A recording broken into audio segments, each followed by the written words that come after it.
Good evening. Thank you for joining in and watching Let's Live with Thurman Greco, which comes to you from scenic downtown Woodstock on Woodstock's educational TV channel 23 and from YouTube.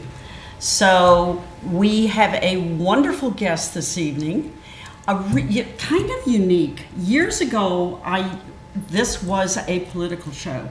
It was called Get Out the Vote, GOTV, and then it morphed into other things. And now we're back in the season again after many years, and we have a guest who was referred to us over the weekend from John and Janine Maurer. So will you introduce yourselves to your voters? Most certainly will, and I hope they're my voters. My name is Mike Kavanaugh, and I am running for Ulster County District Attorney. And what else would you like me to say about myself? Is this your first time to run? It is not. It is not. So I ran in 2019. I was the Chief Assistant District Attorney under Holly Carnwright at that time. I had been there for 4 years in that capacity and been with that office almost 9. And Holly Carnwright was stepping down as his second in charge there. I decided to throw my hat in the ring, and out of 53,000 voters, I lost by 78 votes. Well, listen, you know, in Ulster County, you can do that. I want to. I know it all too well. I won a race one time by, 2 votes. Did you really? Yeah. So every vote counts. Oh. And you think in other races you don't think that way, but it's really true in Ulster County. Very true. Very true. And I don't think this one is going to be much different. I think it's going to be a very close race. So what are you doing different this time from the last time?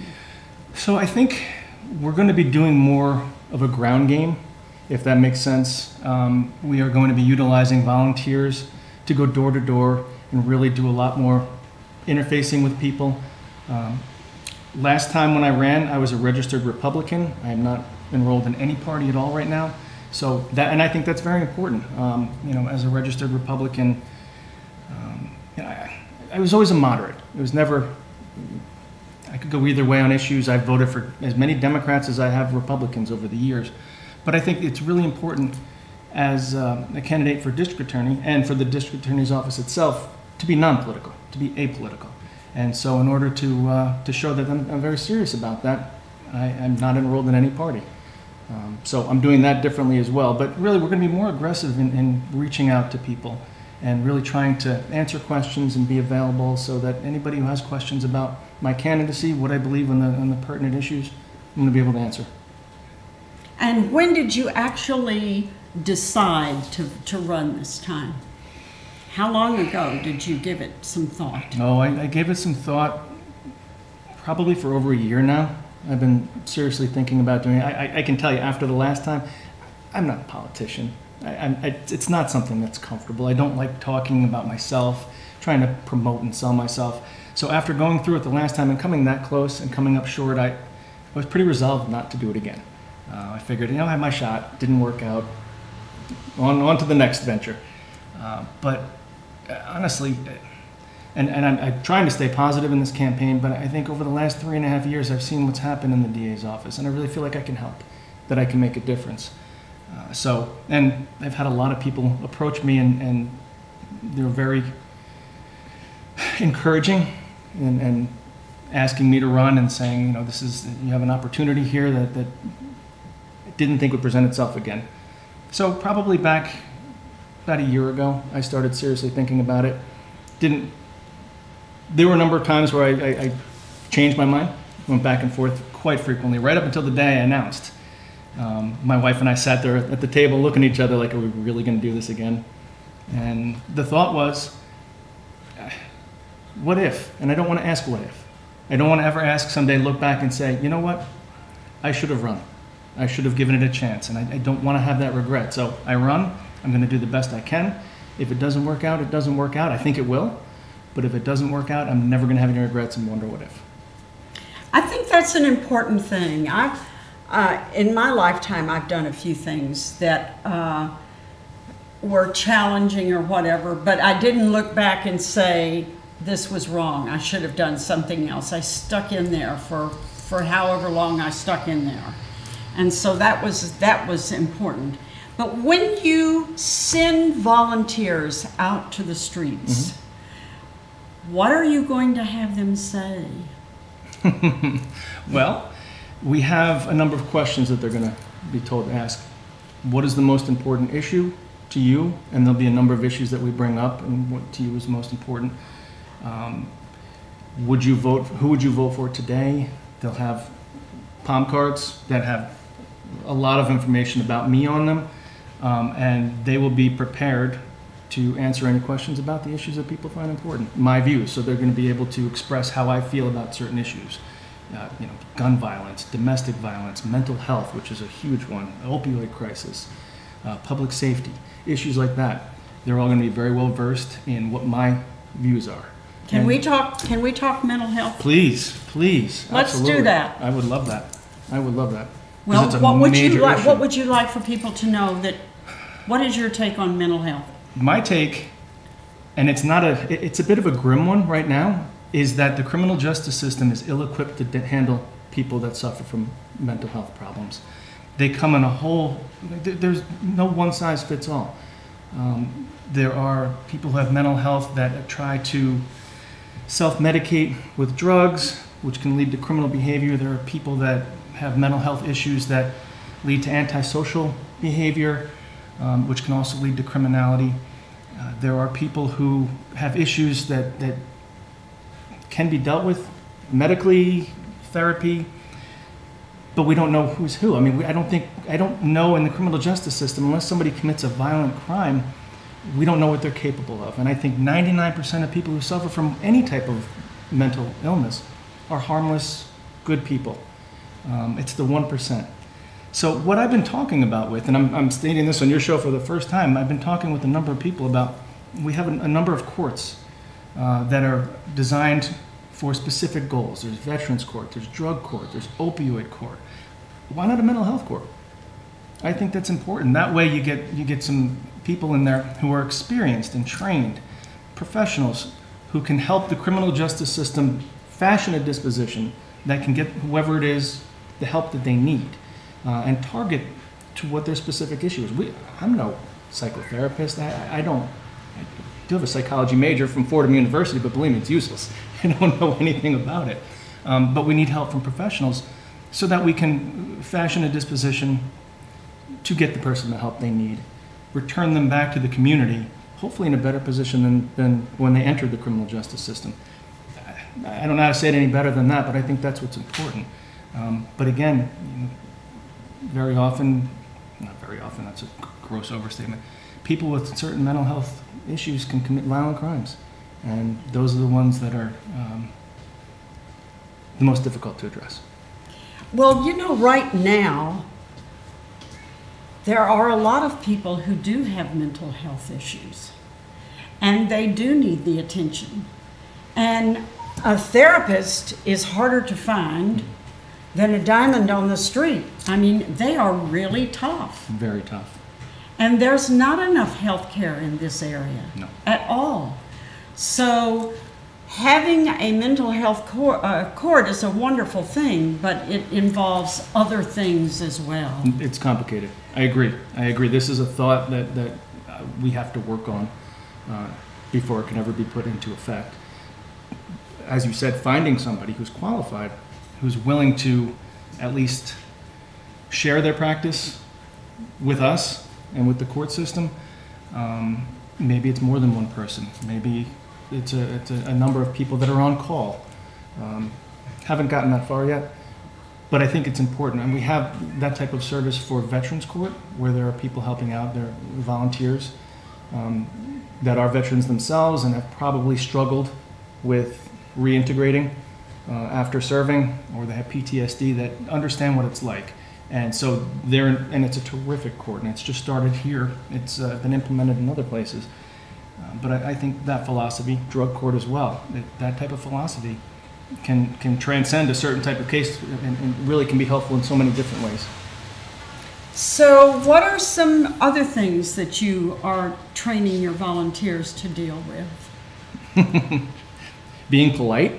That helps. Yeah. That's a start. They're going to have to, every door they knock on is not going to be supportive. So they have to understand that, thank you, I appreciate your time, turn and walk away. You don't argue with anybody. But those are the main things. Really, it's just being prepared to answer questions, promote the candidacy, hand out the literature, and not take up somebody's time unless they want to give it. Well, that's very, very true. Have people been talking to you about issues that are important to them? Very much so. What have they been talking about? Public safety is a big one.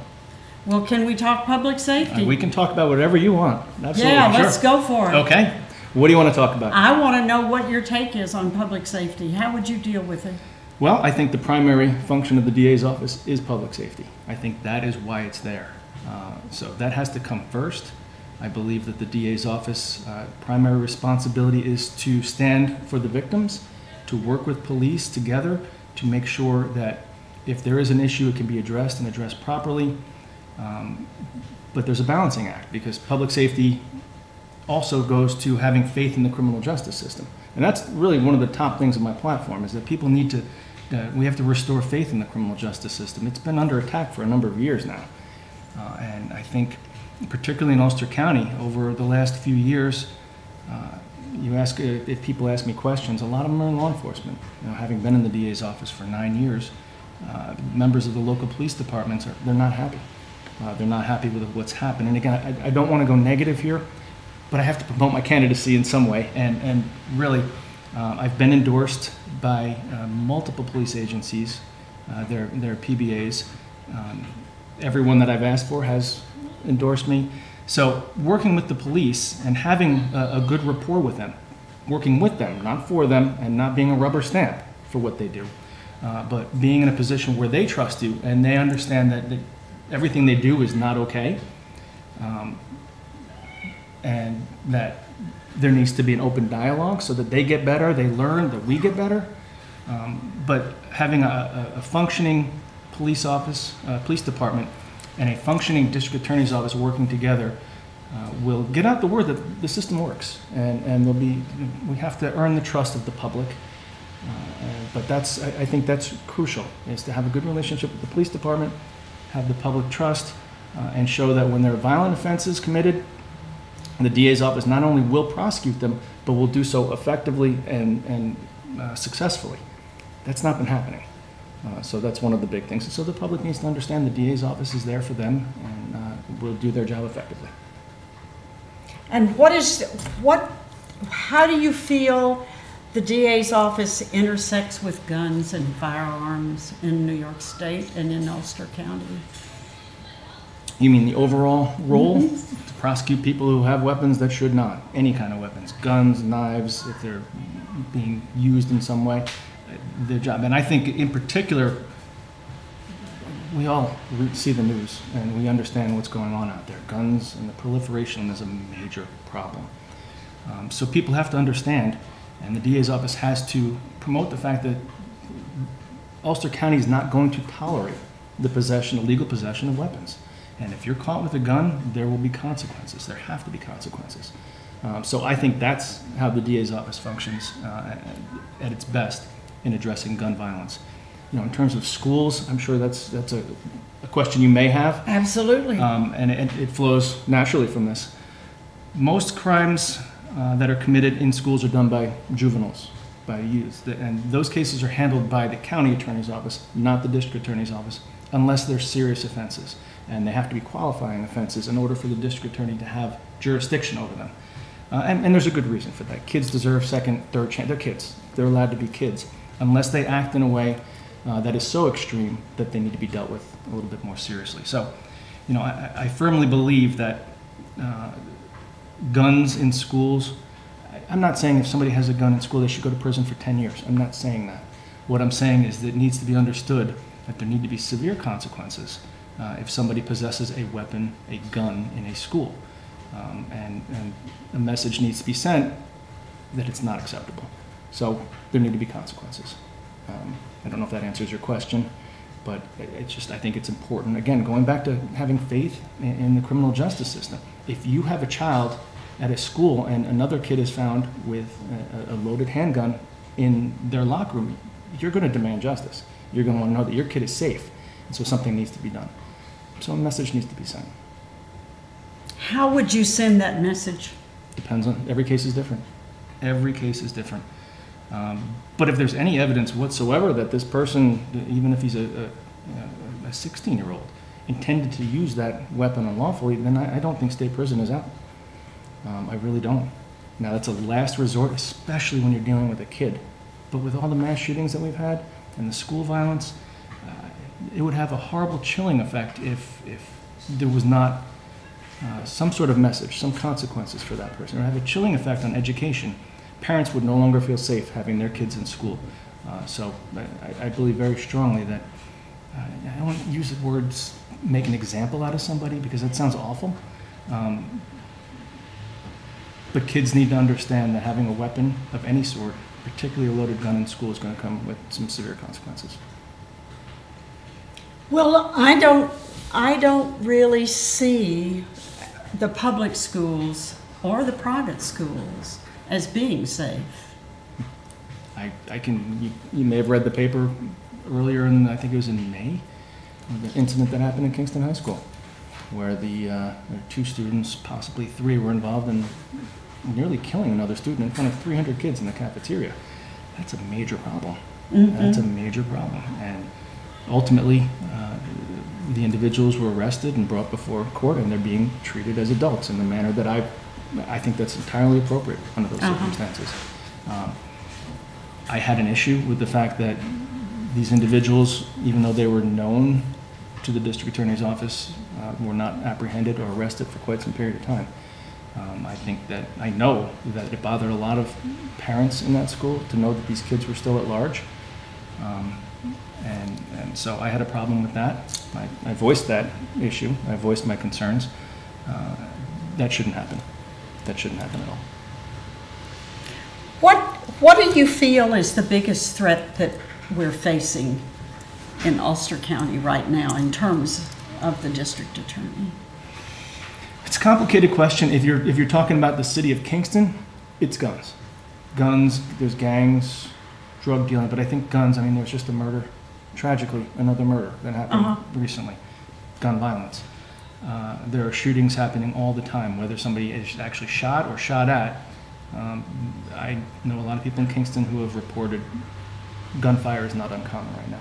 So for that area in particular, that's the biggest concern. When you get outside of that area, I think COVID masked the opioid epidemic. And I think in 2019, that was the primary focus, the opioid epidemic, and the number of overdoses and the Narcans that had to be distributed everywhere to save lives. And we were talking about funding and opening programs up to save people's lives. Then COVID happened, and for perfectly understandable reasons, that took center stage. And I think we lost a little of our focus on the opioid epidemic, which has gotten worse as a result. So when you start moving outside of the city of Kingston, and the problem is prevalent there as well, I think we in the DA's office, when I'm there, I say when, I hope I have the opportunity to be there, I would like to refocus efforts on the opioid epidemic. And I know the county legislators and the executives would share that vision and work very hard to refocus and reconcentrate on that. Have you thought about how you would do that? Programs. There was funding available before. We don't have enough programs. There are people. I was talking with a number of people at an event, and we were discussing the issues with trying to get someone in a rehab who needs it. And I was told by a probation officer who handles these type of cases and has for years that if somebody's addicted to opioids, they need to be clean for 5 years before they're out of the woods. They're never out of the woods. But in order to start relaxing and feeling a little bit as though they're in a safe place again, it takes 5 years. Insurance is a problem. Not everybody can get into a program. The way a lot of these rehabilitation programs that we do have here work is you need to start having a 28-day stay first, and then a 90-day, and then a 6-month inpatient. You don't get to go right to the 6-month inpatient. A 28-day stay for somebody who's addicted to opioids, it's not going to do anything. You might keep them around for 28 days. That's about it, if they're fortunate, but it's not going to have a long-term positive impact on them. So, I really think there's funding available. I was on the Pat Ryan's task force, opioid countywide task force, and there was a huge grant that was given. I don't remember the exact amount, but the task force was designed to find out how that money could be best spent to effectively address the opioid epidemic. Unfortunately, I was out of office because it was in 2019, so I can't tell you how that money was spent ultimately, but it's out there. And so we need more programs. We need easier access to programs for people. And until that happens, there is no shortcut. There's no easy way to do it. You just have to do the work. Got to do the work. You got to do the work. And there are so many people in this community that are willing to do the work. And I don't mean people who suffer from addiction. I mean people who want to help. People who want to be there as counselors, as support networks, as professionals. We just need to put people in the right place to do the most effective job. One of the things that has been so nice to me, because locally I'm a new person to this area. I've only lived here about 20 years. One of the things that had really struck me right in the beginning is how our county officials know how to get the money. The money is available. It is. It is there, but you have to know what to do. And Ulster County's kind of savvy that way. I agree. I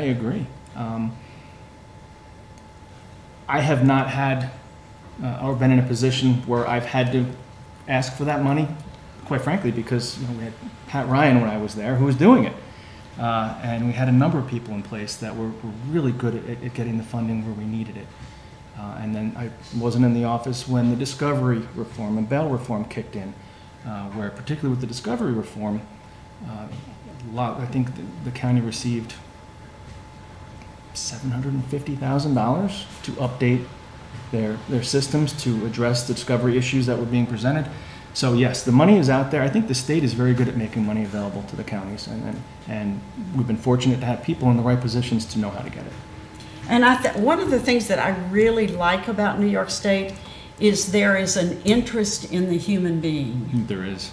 There is. And it doesn't seem, as far as I can tell, and I only have one set of eyes, it seems to be fairly equally spread out among, different issues.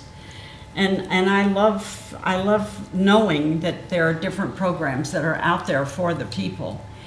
What are some overlooked programs that you can focus on as a district attorney?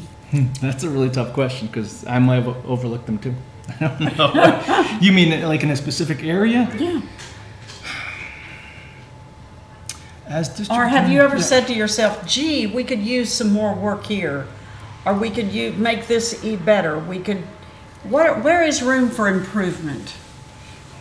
I don't mean to harp on the opioid epidemic, but I think that's the first one. We need to continue to receive money to get these grants to create more opportunities for people to get the help they need. There are a ton of things there's a GIVE grant. Guns. I was going right there, the GIVE grant. Oh. Yep, the GIVE grant is a federal grant that is given to law enforcement in the county, and it targets areas, hotspots, so to speak, where there are a higher rate of crimes being committed, particularly violent crimes. And so that money is provided in order to allow law enforcement to focus their efforts on those areas with an idea that it's going to reduce crime. So that is already being done. There's another program, I don't remember the name of it, that I think is available. Now you mentioned that, there's another program that's very similarly designed for that very same reason. I don't think we have it here in Ulster County. But I don't want to make that claim definitively. I'm not entirely sure of that. But sure, guns is a huge issue. And as I said, I think in Kingston it's particularly. One of the things that I think, when I think about the coming tour, when you win the election, the coming time, is the community, the Ulster County community, in terms of the residents not only the number, but who they are and where they come from and what, their statistics has changed so much recently. So that to go back into the district attorney's office is going to be walking into a whole new ballgame. The office itself will be completely different. In what way? When I left the office in 2020, there was, a lot of people left as well. The turnover rate was drastic, and I think they're only out of 19 positions, I think only 5 stayed over the next few years. Are any of them coming back? Probably. So there has been that much of a change to motivate people who walked away to return. I don't know if they'll return if I don't win. They won't. I can tell you that because I know I speak with them. I'm in the public defender's office, and I work with a number of people in that office. I work there part-time, and a lot of them are from the DA's office that just went across the street because that's what they know. They know criminal justice. They know the criminal law. And so positions became available. They liked what they were doing, so they just went over to the other side. And I know a few of them have expressed an interest in coming back if I'm successful. Yes, this county has changed drastically. Again, COVID has changed this county drastically. I think a number of people wanted to get out of New York City because it was overrun by COVID. It was very dangerous, and so they came up here. How could you not fall in love with it up here? They maybe have been a weekend place for them to come up, and now, well, I don't need to go down. Back down to New York City, I can work from home. We've got Teams and all these other virtual things they can do now, so why not stay here? And yes, and they have, and so it's very different. But it doesn't matter who it is or where they're from. Everybody wants to be in a safe area. They want their community safe, and they want to be able to trust the local police agencies to keep them safe and to make sure when something happens that the DA's office is able to successfully prosecute those cases. And so you are running for that job. I am running for that job, for the district attorney. And how long will your tour be when you win? It's a 4-year term. It's a 4-year term. And so the voting day is? November 7th. And we can vote, we can mail it in early? You can. Yep, there's early voting. There's the absentee ballots. You just need to pick them up. Go on the Board of Elections website and they'll tell you exactly how to get one. They'll mail one to you, fill it out, send it in. And the polling starts, I believe it's 10 days before. You can actually vote in person. It's going to be easy to do. It should be, yeah, it should be. And I don't know where, I think it's right here. Isn't this the polling place? Oh, yeah. Yeah.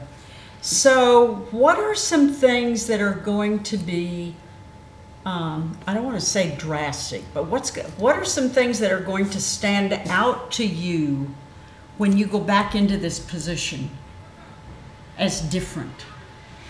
You mean I'll be walking into a different situation, or I'm going to make it different? Both. Okay. The first thing I already talked about, the personnel. There are a lot of really good young assistants there. There's not a lot of experience, and I think that's a problem, and that has to change. I don't want to make wholesale changes. I really, in the public defender's office and as a private attorney doing criminal defense work, I've gotten to know a lot of the assistants. They're really good. That's one thing I will say, that the DA has hired well to replace the people that left. But there's not a lot of experience, so there's got to be training implemented. How many years does it take when you come on as a young attorney? How many years does it take you to be experienced, responsible, knowledgeable, whatever? Depends on the person. Really? It depends on the person. Sure. There's no blueprint to becoming a felony trial attorney. It's just experience. Trying a case is hard. It is not fun. I know people say, I love getting in there and I love the fight.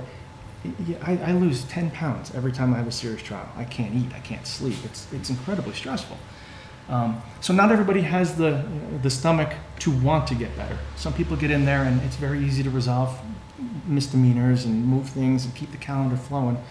But if you want to progress, and become a serious felony prosecutor, you got to be willing to get in there and make mistakes. I've learned far more from the mistakes I've made during my career than from my successes. You remember them. You never forget them. And I'd love to tell you I've never made mistakes. I have. I'm human. Thankfully, I haven't made any huge mistakes on the serious trials that I've had, but because I made them on the way up. So really, I'm answering your question probably a little longer than you wanted me to. But, no. Okay. No. What prompted me to ask the question is when you talk to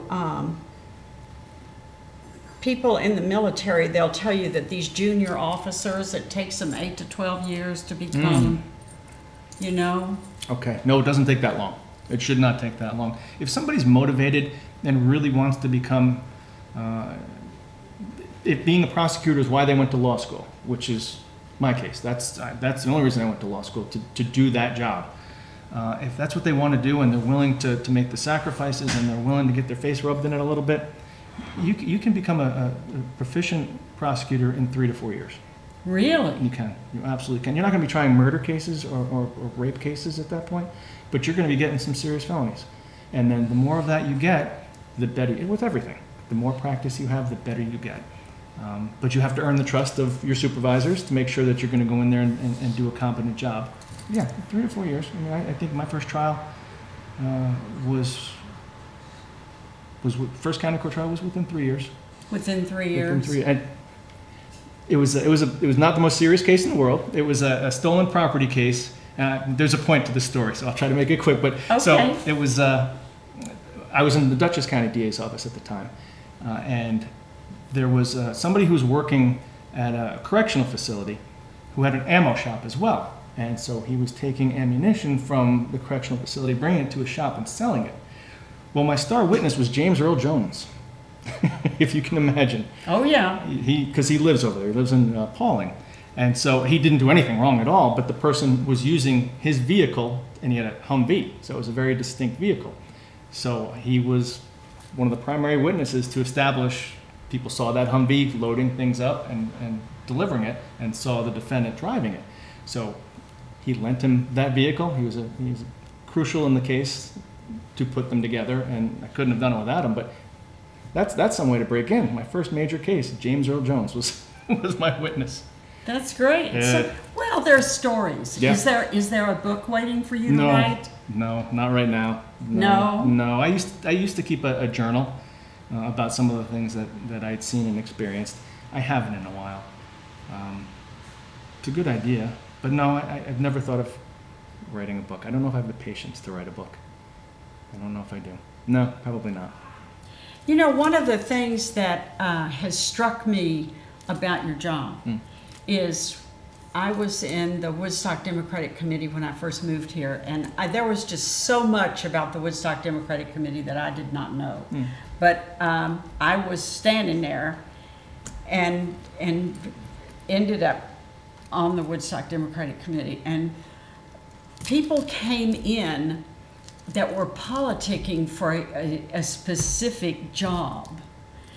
And I got the feeling in the town, and as well as on the Woodstock Democratic Committee, a lot of people don't really understand what it is you do.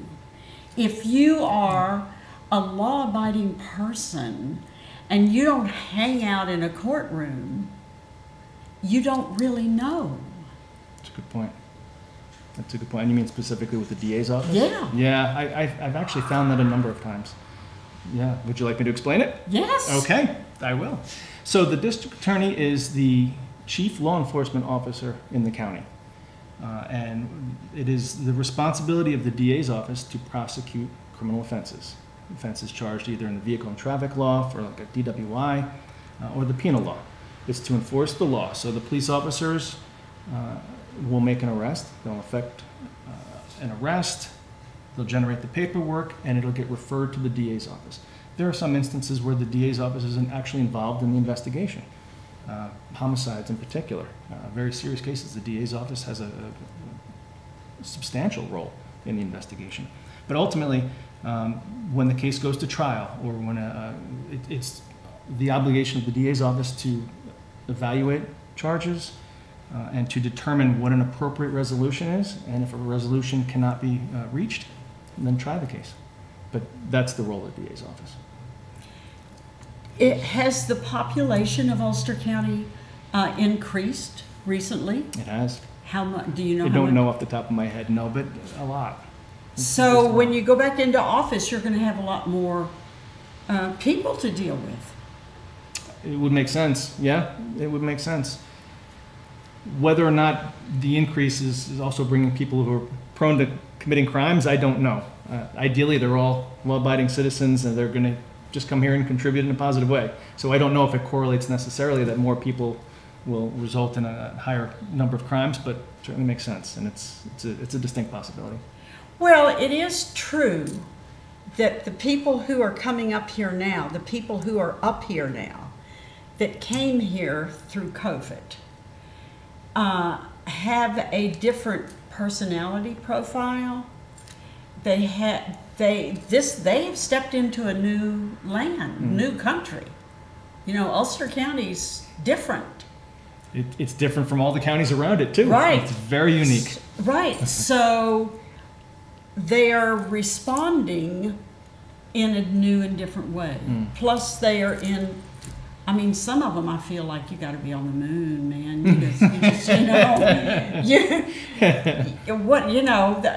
Because people are used to living they've lived all their lives in high-rise apartments, and when something went wrong, they call the super or whatever. Yeah. And now we don't have any high-rises, and if you need something done, you're the super. You're the super. So it's a completely different thing. So that should affect your population pool.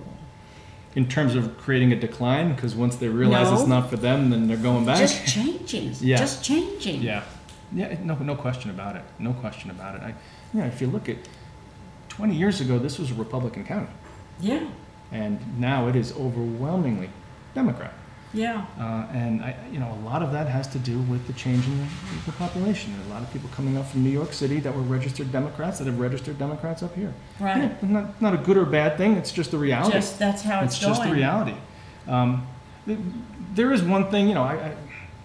We are single party rule in this county, and I'm not enrolled, but it would be nice to have a little counterbalance there once in a while. And I think in this particular situation, for the role that one shouldn't be political to begin with, that's something that I'm promoting about my candidacy, is that I'm not aligned with any party. I don't owe anything to anybody. All my decisions, there will be no political influence. I'm not getting a call from the chairman of the Republican or Democratic Party saying, we've got an issue here, can you help us out? That call's not coming. But yes, there's a changing dynamic here. I sidetracked on you a little bit. I'm sorry about that. No, that's what I intended. I do feel that Republicans, because you now are not one, you recognize that many Republicans that you know and knew, they're fish out of water as well. They are. And so what you have done is you've looked around and said, well, this pond is not for me anymore. But how many people are doing that?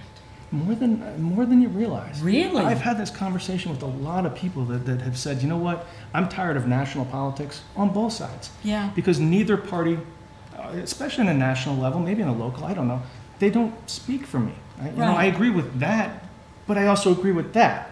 And so I'm not in lockstep with either party. I found it very liberating. I have to tell you, I'm very comfortable being non-enrolled because I was disillusioned with the national parties on both sides. I registered as a Republican. I grew up in a Republican household. My father was a politician. He was district attorney for 20 years and a judge, and he was a Republican. He's non-enrolled now because he was disillusioned as well. I mean, he was a Democrat first. When he first, I was born in Staten Island, and he worked in the DA's office down in the Manhattan DA's office. He was a Democrat. That's what so he has switched. And I don't think there's anything wrong with that. As we grow, we change. Maybe we become more aware of issues. Life experiences make certain issues more important at one stage in our lives than they were at a previous stage. And so we can certainly adapt with the times. Being non-enrolled, I can't offend anybody because I don't know anybody. Well, and also because the Republican Party is so different, you can't expect to have a Republican Party, or any other party for that matter, maintaining the same personality for the last 150 years. I mean, you know, times have changed. They have. And so we've had our changes. We have. You know, and what's going to shake out in the Republican Party in the next 5 or 10 years, who knows? I don't know, but I'm not thrilled with the direction. Right. It's so you have just taken that mantle off. I have. And that's something that you don't have to worry about now.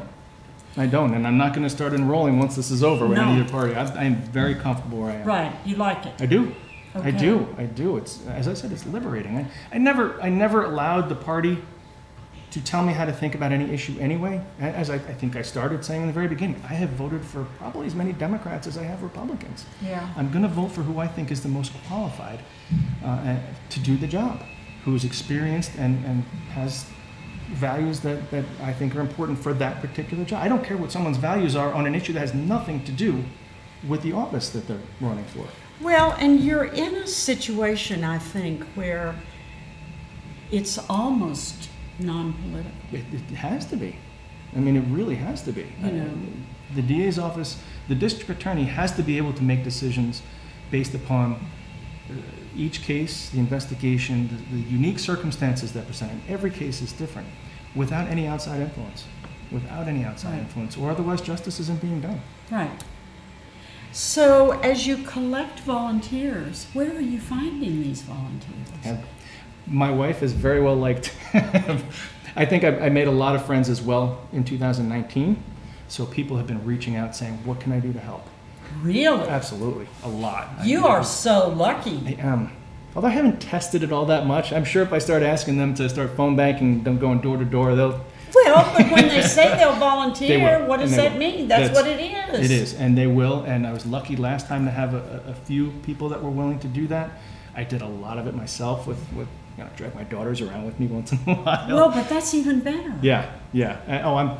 I'll be doing it every weekend, all over the place. We're starting tomorrow, and we're hitting Saugerties with a large group of people. We're going to go all over the place. But so the volunteers have stepped up. So you have not begun knocking on doors I yet. did a little on my own, but getting the volunteers together hasn't happened. So this show is right at the beginning. It is. Tomorrow's exciting. Really, it is exciting. It is. And if anybody wants to help.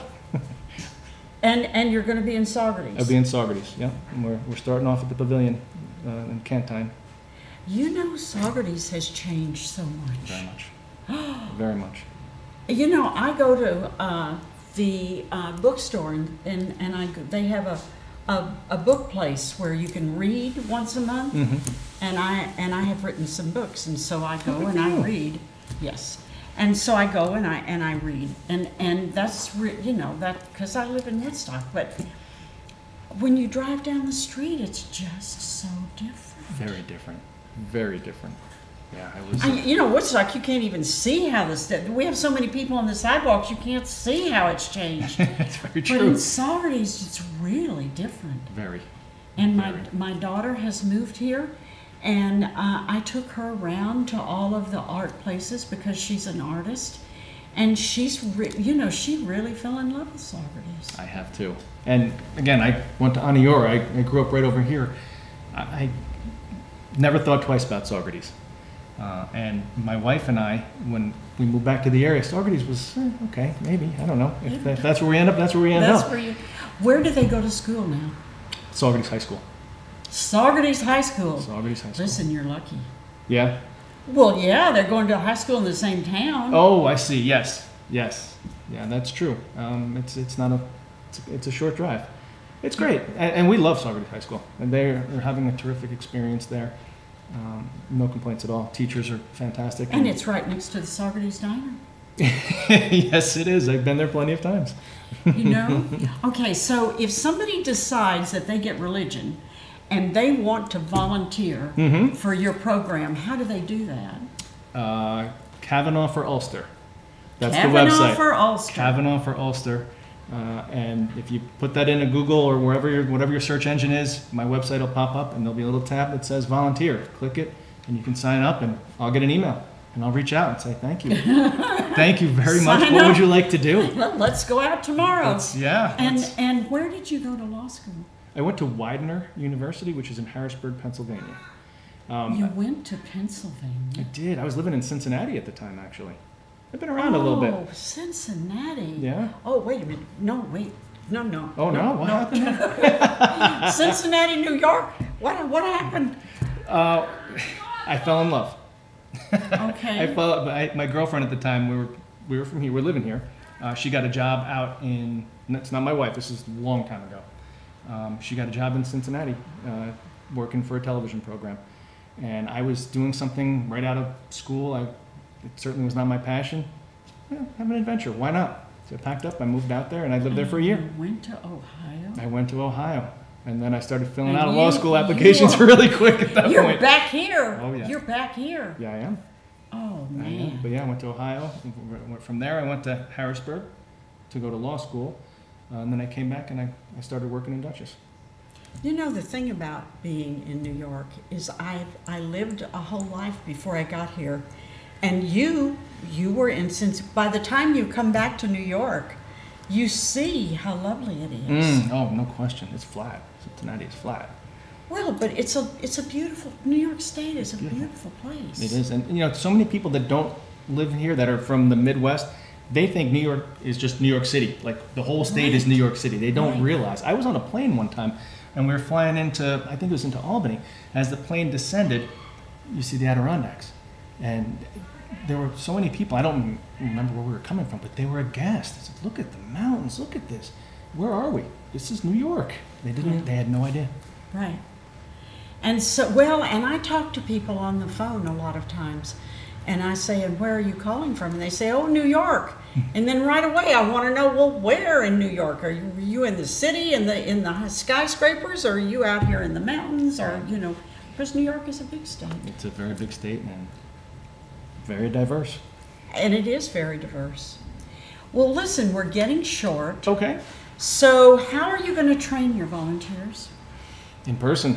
We have coordinators that are going to be assigned to different regions.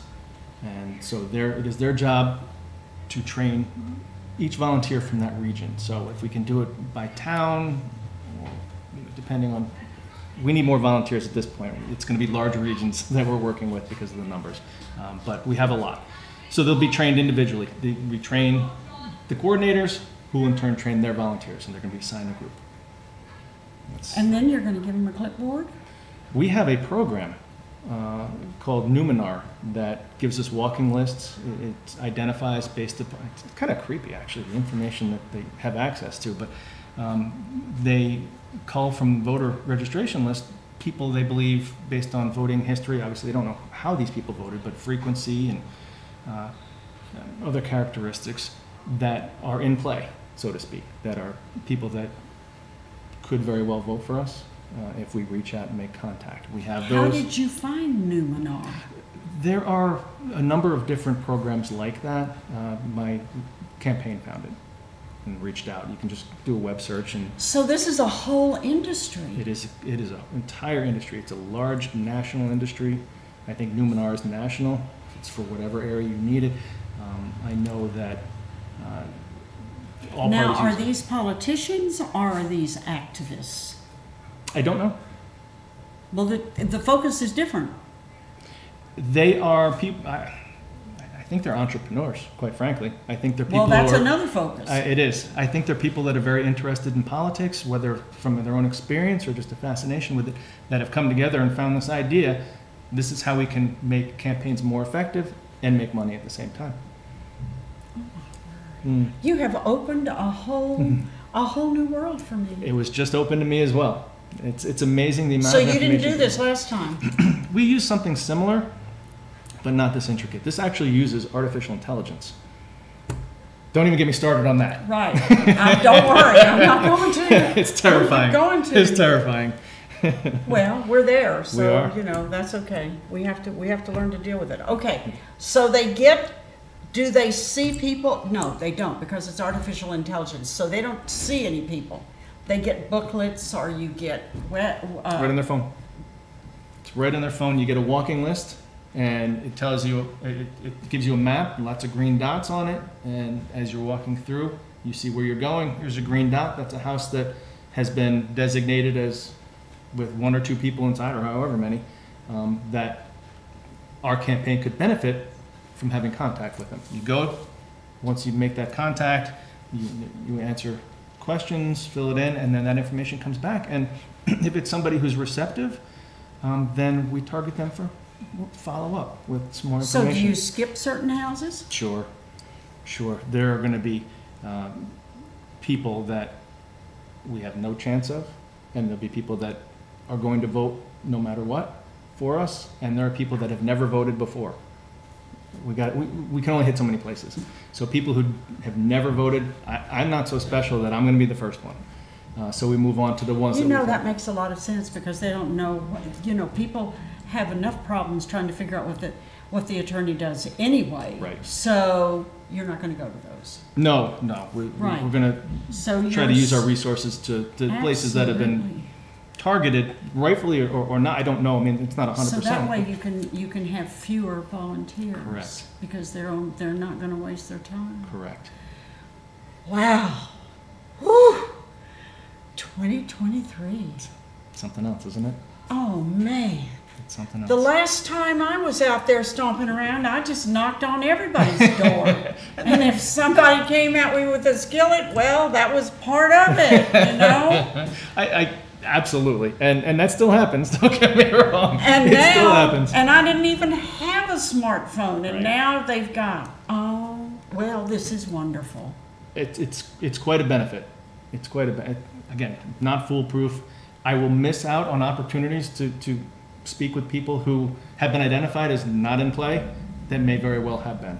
So, you're taking a gamble, but the algorithm is designed to point you in the right direction, and so I'm going to take advantage of it. Did you have a choice of a lot of these different companies? Or There are a number of them, sure. Really? Yeah. A number meaning 20 or 5 I think or 200? I don't think it's 200. I don't know how many it is. There are a couple prevalent ones. There are some that will only work with Democrats, some that will only work for Republican campaigns. There are some that will work for anybody. I think the one I have will work for anybody. I'm not enrolled, so I'm assuming that's the case. But we interviewed 3 different salespeople and settled on this one. We thought it was the best. When you say we, who did you mean? My campaign team. And how did you find your campaign team? Word of mouth, internet research. The campaign, how do I find my campaign team? I'm sorry, I jumped ahead and assumed you were going to ask how do we find these particular, like Numenor. How did I find them? They volunteered. They reached out. It's that simple. Some of them are friends that have the time and want to be involved. Some of them helped out last time. Most of them are new that wanted to jump on. Like the 2 that I had that were 2 of the main people involved in the last campaign, they did what I should have done probably. They said, I'm done. They told me this was the last one they were ever doing, and they've helped to. They're still helping. They're still helping, but I mean, they don't even live here. Well, one does now, but they're in Florida most of the year. Oh, I see what you're talking about. Else. Yeah. They were not good candidates for volunteers. They were terrific. They were amazing at what they did. At that moment. But they were done. They didn't.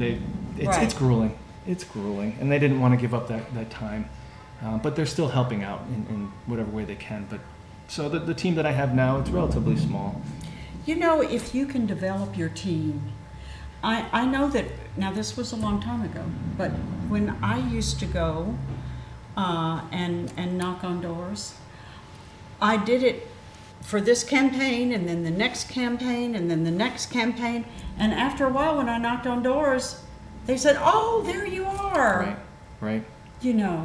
That's true. And it got easier and easier. And the last time I did it, I loved doing it. It was like meeting old friends. You know, so the hardest campaign they'll have is this one, their first. Okay. Because they don't know. Okay. Yeah. Some of them helped out last time, and they came back, which is great. But I do have a lot of new ones. And we had to, I'm on the Libertarian line as well. I wanted to get a third line. So despite the fact that I'm non-enrolled, I have to be on a line. I sought the Democratic nomination. They remembered 2019. They said, don't even bother. Don't even bother coming to the door. What did the Libertarians say? I had to get a number of petitions. They endorsed me.